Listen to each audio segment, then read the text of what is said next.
할렐루야. 자, 올해가 참 힘든 해 아닙니까? 작년은 정말 힘들었고 올해는 반드시 복을 받아야 하는 해입니다. 오늘 부분에 너희가 내 명령과 규를 지켜가면 너희가 뭐라고요? 복을 받으리라. 에덴 동산에서 생명책을 인간들이 결국은 이제 뭐랄까 뺏겨버렸습니다. 그거 먹으면 영원히 살 수 있습니다. 그러나 범죄로 말미암아 쫓겨남으로써 먹지 못하게 됐어요. 그 생명체가 그 생명과일이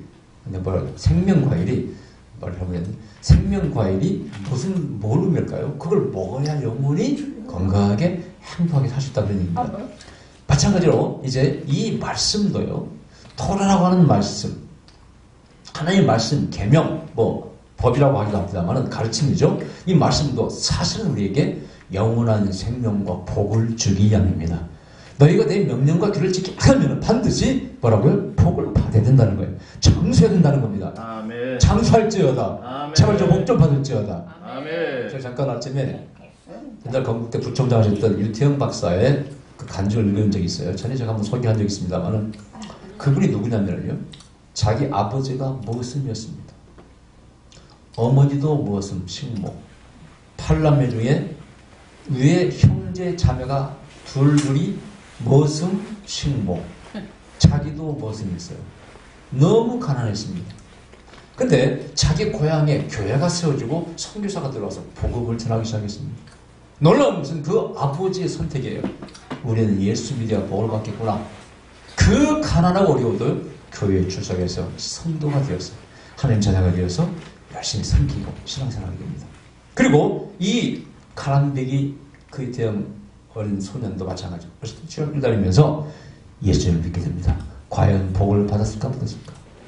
너무 가난해서 독학으로 18살이 중학교를 졸업합니다.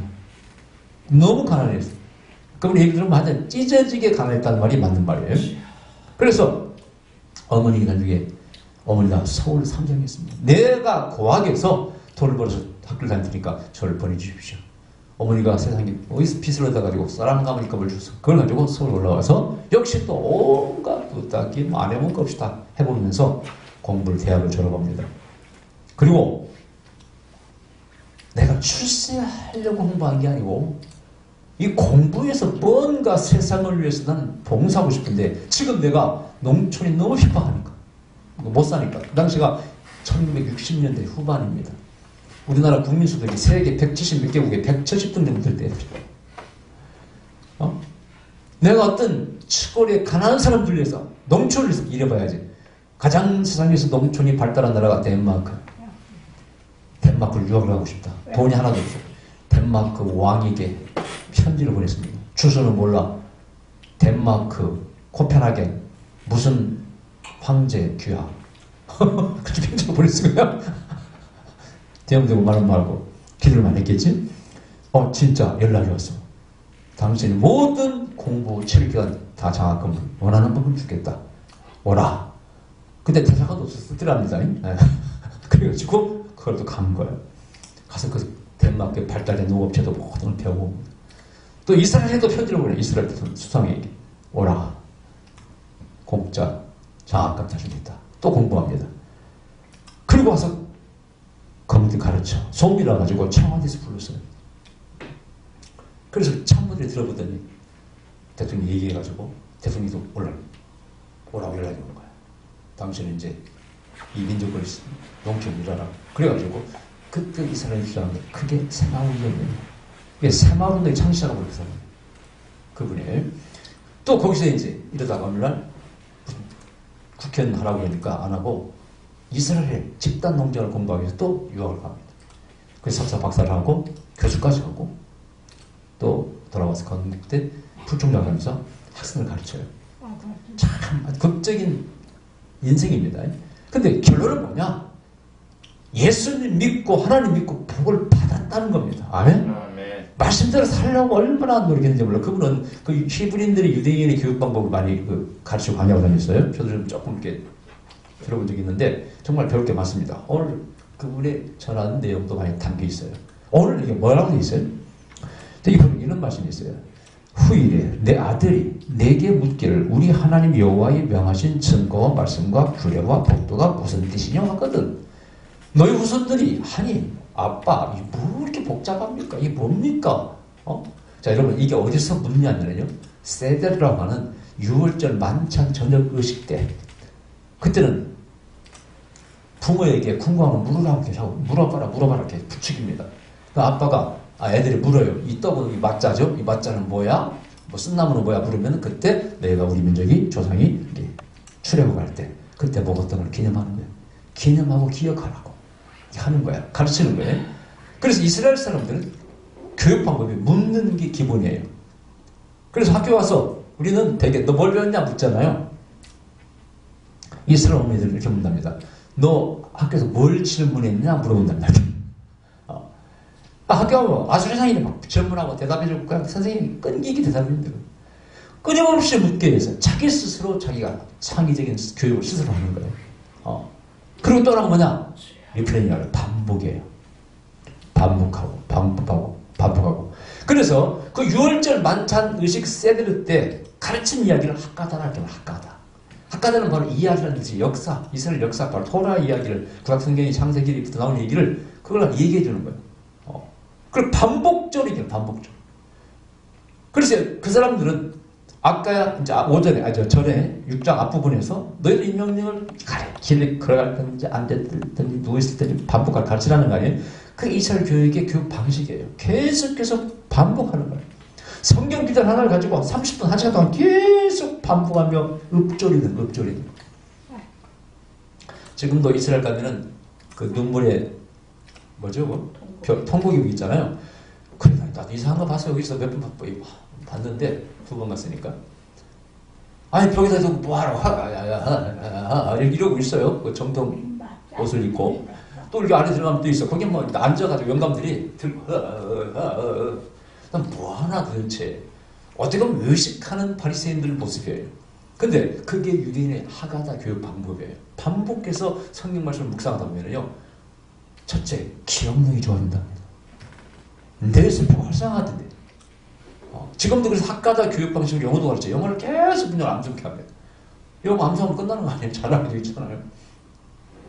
그래서 성경 말씀을 어렸을 때부터 자꾸 암송시키는 것이 아이가 공부를 잘하는 비결이에요. 지금도 학가다 교육 방식을 도입해서 우리 한국에서 목사님들 가운데 교회에서 그런 세미나 하는 데가 있어요. 거기에 3만 원 애들 공부 안 애들 보내면요. 계속 한 말씀 읊조리면서 이렇게 묵상하잖아요. 한 3박 4일 하고 나면 얘가 변화된답니다. 그렇게 3만 원 애들이 얌전해지고 조용해지고 공부를 꼴찌에다가 1등 올라가고 그런데 그게 이스라엘의 교육 방법이에요. 끊임없이 묻고 반복하는 거. 저도 이런 말씀 제가 영어가 단어가 아니니까 어떻게 통역했겠어요. 계속 반복하고 연상기법을 하고 연상기법은 내가 누가 배워서 한 게 아니고 창의적으로 생각한 거죠. 자꾸 반복하고 그 수밖에 없더라고. 그래서 물어 뭐에 대해서 만찬 의식 때는 6월절 뭐 음식이라든가 쓴 나물 다 묻죠.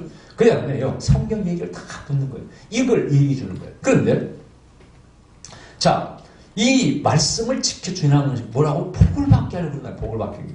하나님의 말씀은 복을 받게 하기 위해서 주신 말씀이에요. 자, 히브리어로 이 창세기 1장 1절이 베레시트 바라 엘론 경합니다. 베레시트 뭐로 시작해? 단어가 알파벳이 베트로 시작해. 여러분 알파베트도 히브리 말입니다. 이게 알레베트 그걸 합해서 알파벳이라고 하는 거예요. 그래서 영어도 그걸 알파벳이라고 해요. 영어의 조상이 히브리어가 들어있다고 했지 않습니까? 페니키아가 올라간다고 했지 않습니까? 근데 B자로 시작하는 게 축복하기 위해서라고 가르쳐 랍비들은. 왜?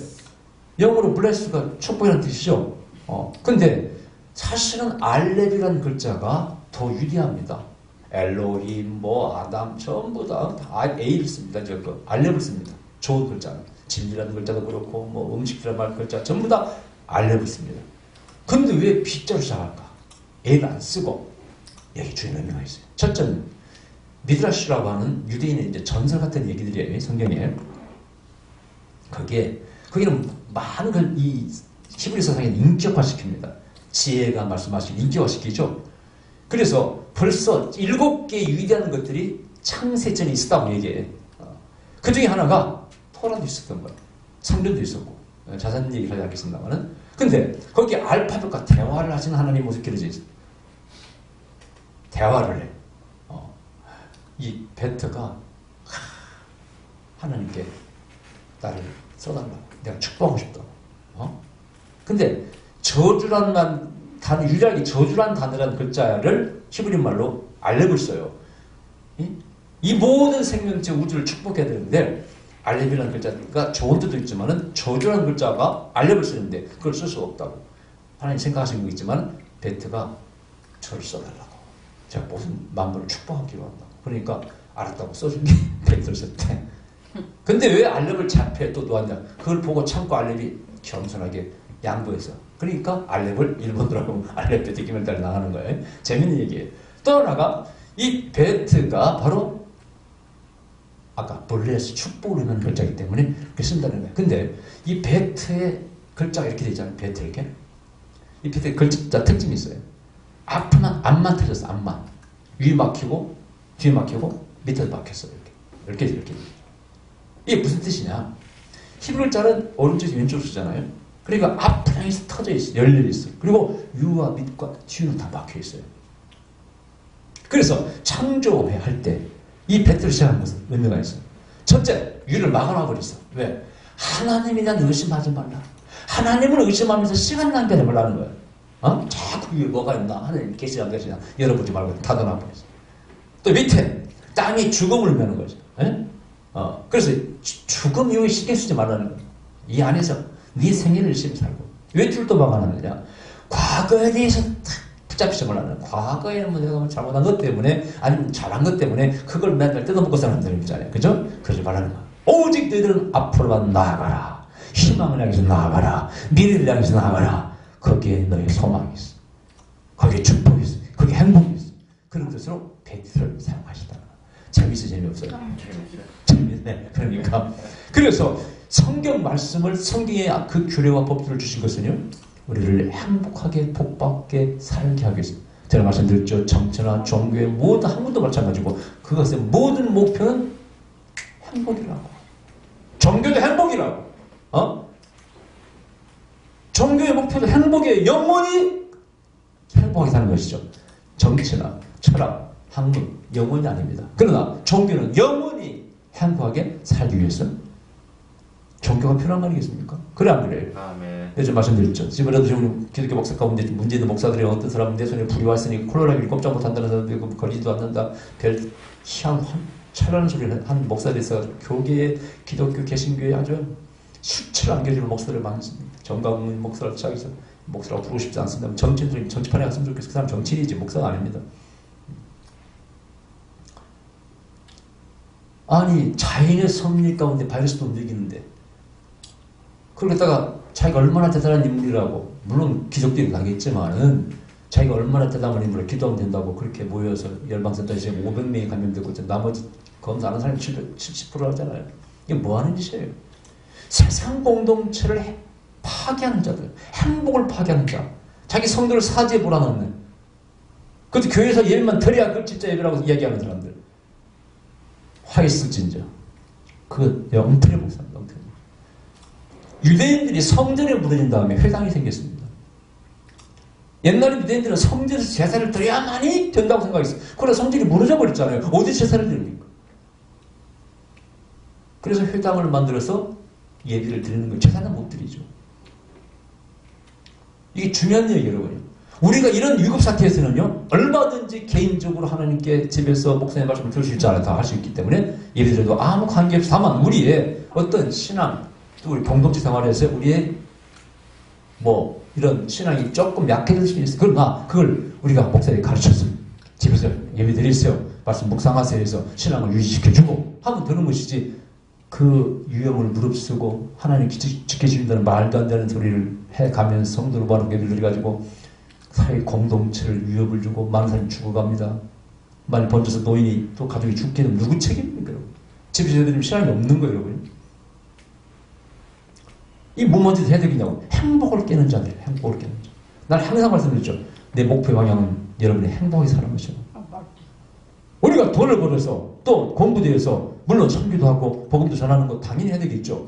그러나 모든 것이 전부 자기 행복과 연결되어 있어요. 선교하는 것이 행복을 줘야지. 억지로 어떻게 합니까? 어떻게 고통스럽게 합니까?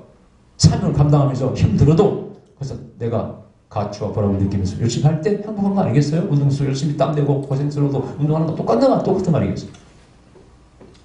중요한 얘기예요. 베리시트. 배틀입니다. 그걸 축복을 내는 것이다. 오늘 본문 말씀. 뭐든지 물을 때 이걸 가르쳐주는 거예요. 또 반복해서 할렐루야. 자, 그 다음에 이런 말씀이 있어요.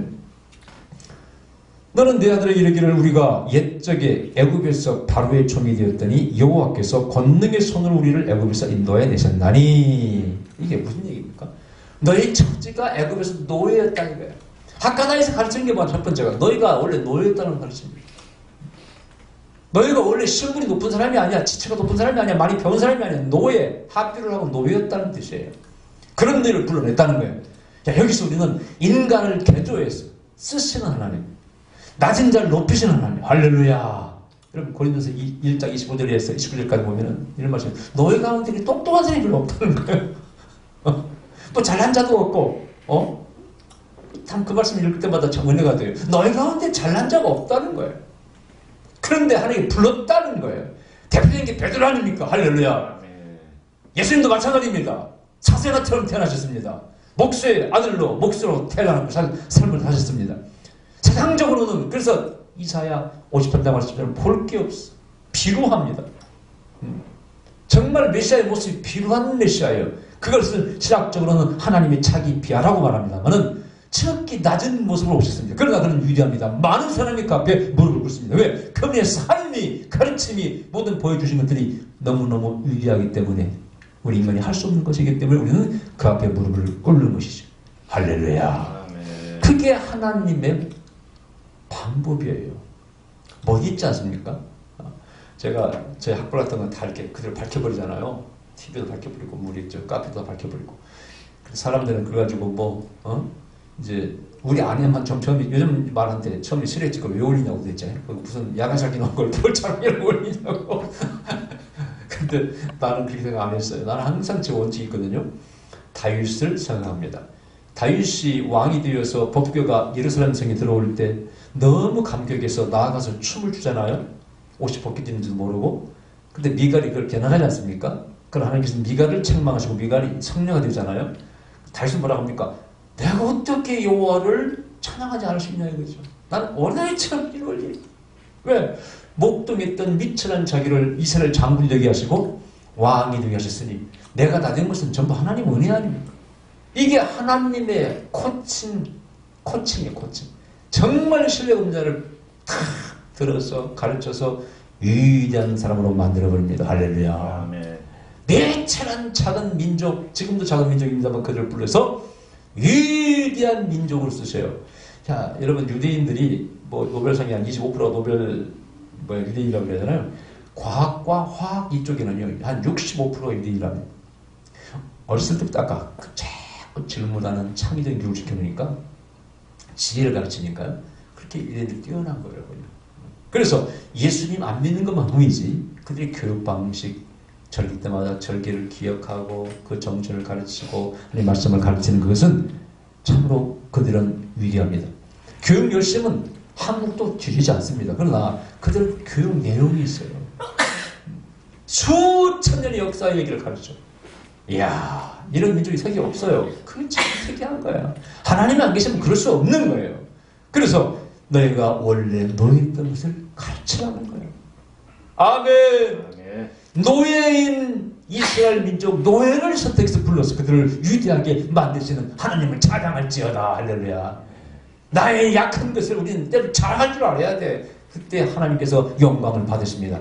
그리고 우리가 약하고 어려울 때 아까 유치원 박사처럼 머슴 아버지도 머슴 엄마는 식모 두 형도 머슴 누나는 또 식모 자기도 머슴 그런 사람을 거기에 부총적까지 만드시고 세마운동을 그 사람을 통해서 입에서 나오게 만들고 위대한 거 아닙니까? 여러분 그런 인물들은 이 기독교 역사에 수도 없이 많습니다. 지극히 미천한 자가 위대한 인생을 살았다. 누구 때문에?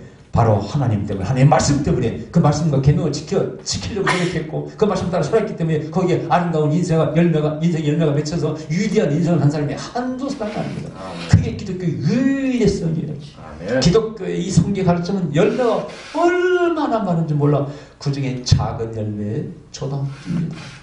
예수님 믿기 전과 믿고 난 후에 제 인생은 완전히 바뀌었기 때문에, 완전히 바뀌었기 때문에.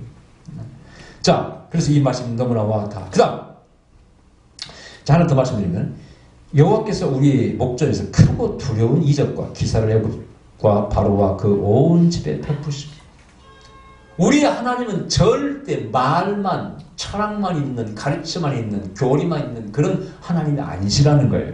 우리의 삶 속에 개입해 오시고, 아멘, 천도해 오시고, 아멘, 기적을 행하시고, 표적을 행하시고, 죽은 자를 살리시고, 병든 자를 고치시고, 문둥이를 고치시고, 하나님의 살아계심을 나타내 부활하십니다. 죽음에서 부활하십니다. 할렐루야. 겸손하시고 희생하시며 부활하시며, 참으로 우리가 가장 할 수 없는 위대한 것만을 주님께서 우리에게 보여주셨어요. 표적과 기사가 따르리니. 할렐루야. 믿는 자에게는 표적과 기사가 따르리니. 마가복 끝에 있는 말씀처럼 그것을 우리에게 보여주신 분이 예수님 아닙니까? 우리가 막연히 철학과 무슨 논리를 갖다가 배운다면요, 나는 일찌감치 그만둡니다. 제가 말씀드렸죠. 내가 착하게 사는 데는 부모님 가르침만 가져도 충분하다. 뭐 그 정도 살면 됐지. 그게 아니라는 것이죠. 그게 바로 예수님 이 땅에 오셔서 우리에게 보여주시면 됩니다. 구약에서는 바로 모세를 통해서 하나님께서 그 출애굽의 수많은 기적들을 보여주셨습니다. 이걸 기억하라는 거예요. 왜? 너희가 정말 이것이 또 필요할 때가 있다는 거예요. 기도하면은 똑같은 기적들이 오늘날도 일어난다는 것입니다. 기억하라는 거예요. 기도하면은 다시 홍해가 갈라질 거라는 겁니다. 코로나도 물러가고 좋은 세상이 올 거라는 겁니다. 누가 전화 왔더라고요. 그래서 어떻게 될 것인가 물어.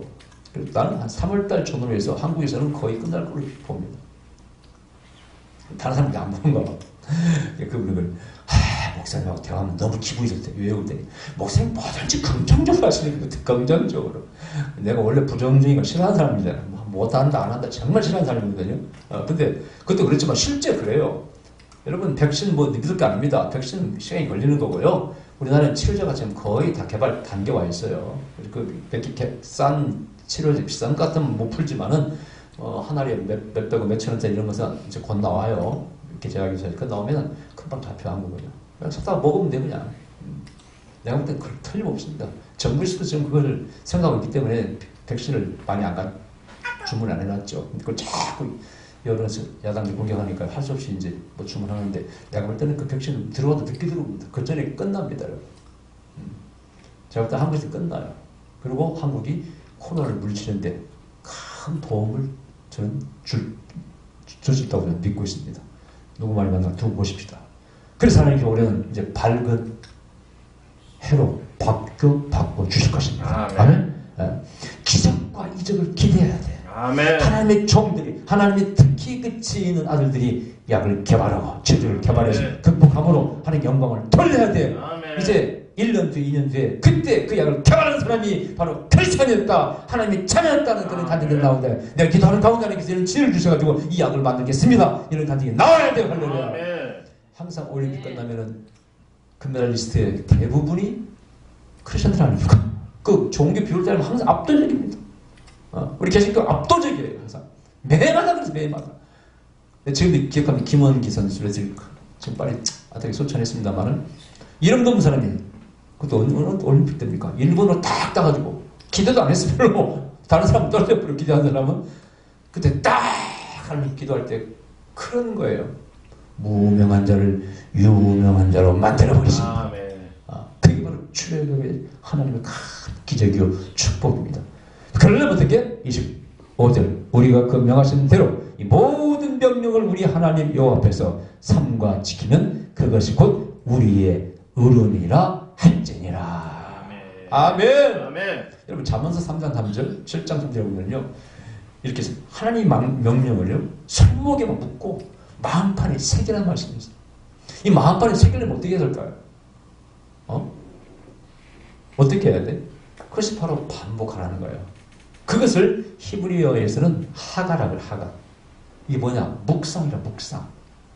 묵상의 뜻을 볼까요? 원래는 이게 읊조린다는 뜻이죠. 졸졸졸 읊조린다는 것인데 묵상이 뭐냐? 바로 반복하는 거예요. 이 단어가 소의 유장이라는 단어와 같아요. 소는 유가 몇 개일까요? 4개. 거기 잘하시네. 4개 맞아요. 되새김질하라. 되새김질 한다는 거예요. 그래서 그 거친 짚을 씹고 입에서 씹어서 단전이가 여기서 계속 4번을 움직이면서 이렇게 유장을 왔다 갔다 하면서 소화시키는 거 아니에요. 그러면 소가 참 고마워요. 내가 신라를 썼어요. 소에 대해서. 소는 보세요. 뿔도 주고 가죽도 주고 살도 주고 뼈도 주고 똥도 주고 오줌도 주고 발톱까지 안 주는 게 없어. 소는 안 주는 게. 잠을 잘 때 한 번 편히 누워 자보기로 했나 평생 서서 자고 피곤하면 무릎 꿇고 자는 것이지 소가 들어놓는 건 죽는 겁니다. 병든 소입니다. 평생 피곤할 때 앉아있고요. 서 있습니다. 소. 그리고 먹는 것이야 그 뭐야 그 지푸라기에 뭐가 영양가가 있다고 그걸 보고 그걸 자꾸 씹어서 양분을 뽑아내는 거예요. 하나님의 말씀을 자꾸 묵상하면 놀라운 영적 양분이 나옵니다. 할렐루야. 그게 묵상이에요. 그래서 하나님의 말씀을 묵상하라, 묵상하라, 묵상하라. 성경 마음판에 새기라는 그게 바로 새기라는 거예요. 그러면 나중에 말씀이 나를 묶어야지. 내가 이렇게 가는데 이상하게 찝찝한가 이 길로 가는 찝찝해. 뭔가 이게 뭐가 안 맞아. 가도 안 될 것 같아요. 어디서 여기 올까요? 그 생각이 느낌이. 하나님 말씀에서 오는 거예요. 아멘. 아멘. 말씀을 자꾸 내 앞에 새기면요, 그게 양심이 되어가지고 내가 뭘 할 때 뭔가 이 찝찝해 하기 싫어. 법이 돼. 제가 말씀드렸잖아요. 하도 어려울 때 대구에 있을 때 누가 소스를 줘가지고 그 트럭 운전사가 남은 기름을 싸게 팔면은 그걸 주유소를 만들어가지고 큰 탱크 저장해 놨다가 팔면 돈 많이 번다고. 에? 아이들 줘가지고 할까 고민하고 있는데 그날 수요 예배 그때 이상도 목사님 계실 때 저희 명하고 같이 교회를 갔더니 하필이면 그때 그 말씀을 지금 이렇게 하고 있어요. 절대 불법적인 방법으로 돈을 벌어서 안 된다고 딱 말씀하시는 거 있죠. 그래서 응답이다. 안 했는데 그쪽에 일했던 다른 장로님은 나중에 결국 깜빵하셨습니다. 그러니까 불법적인 아니에요. 그죠? 어떤 때는 애매한 게 이거 불법도 아니고 애매한 거 기분에도 느낌은 있지만 불법이 아닌 거 애매한 것도 있긴 있어. 그런 것은 그 정도는 이해합니다. 어떤 분이 목사님 제가 지금 식당 하는데 술을 자꾸 사람들이 찾는데 팔아야 됩니까? 그 정도는 이해합니다. 나는 안 먹지만은 그 사람들 생활했던 문화 양식을 거부하고 또 방해해서도 안 되는 거 아니에요. 그 정도는 이해합니다. 그래서 하나님은요. 저 목사가 이런 가르치기 참 어려워요. 술장사활 이렇게는 안 되겠지 물론. 그래서 어느 정도 이해하는 게 있어요. 그런 것은요. 저는 어느 한 분이 이런 게 어느 목사님이 교회가 힘들어서 팔려고 하는데 뭐 원불교가 어디서 살려고 했는데 교회를. 그래서 어렵습니까? 이거 안 팔면 안 된대. 한 경매 들어간다는 경매. 경매가 얼마나 손해를 봅니까? 그래요. 여러분 정말 이런 상담 힘들어. 원칙은 뭐 그런 이기도들에게 팔면 안 되겠지. 그런데 이분은 삶이 어려워. 저는 그렇게 상담입니다. 할 수가 있으면은 믿는 자에게 팔면 좋겠죠. 다른 교회 인수하면 좋겠죠. 그럼 내가 빚이 막 차비 들어가 어려울 때는 이게 안 되잖아요, 여러분요. 그 연필 누가 안 당해본 사람 몰라 그런 거예요, 여러분요. 너무 힘들면 파십시오. 절대 죄는 아닙니다. 하나님 이해하십니다. 영광 좀 가린다고 해서 영광 가려지는 것도 아닙니다. 구름 하나 있다고 구름이 하나님이 막 태양을 가리는 게 아니지 않습니까? 대신 다른 걸로 보상하세요. 더 열심히 하나님이 하시면 되지 않겠어요? 그래도 될까요? 네, 그렇게 하세요. 괜찮습니다. 하고 상담이들이. 네, 그들이 고뇌를 알아. 아픔을 알기 때문에. 여러분, 꼭 그런 것이 꺼림칙하긴 하지만 진짜 하나님께 큰 영광 가는 거 아니에요, 여러분요. 물론 다른 사람들은 속삭이겠지. 교회가 망하고 다른 종교 샀다고. 어떻게 나중에 정말 더 어려지면은요 더 비참해지는데 나는 그렇게 상담해드립니다, 여러분. 그들의 아픔을 알기 때문에 하나님 이해하신다고 다 믿고 있어요, 여러분. 자, 어쨌든 그건 그렇고 오늘 말씀 마음 명심하세요. 말씀을 자꾸 새기면은요 여기다 막 새겨놓으면요, 그게 양심이 돼요. 할렐루야. 선한 양심이 돼. 신앙적인 양심이 되어서 내가 어떤 판단할 때 그것이 여러분을 잡아줍니다. 이래가면 안 돼. 할렐루야. 살면서 얼마나 이러면 유혹이 많고 새끼로 새기 쉽습니까? 저도 마찬가지야. 잡기가 강한 사람이라 잡기에 그냥 많은 것들이 있거나 하여튼 때로는 가지치요 돌아오기도 하고 이렇게 해서 내 방향성 항상 하나님의 말씀 하나님을 향해 나아갑니다. 올 한해도 그렇게 나아가면은 반드시 말씀대로 복을 받으실 것입니다. 복을 받으려라. 기도하십니다. 그러시면 아버지 감사드립니다.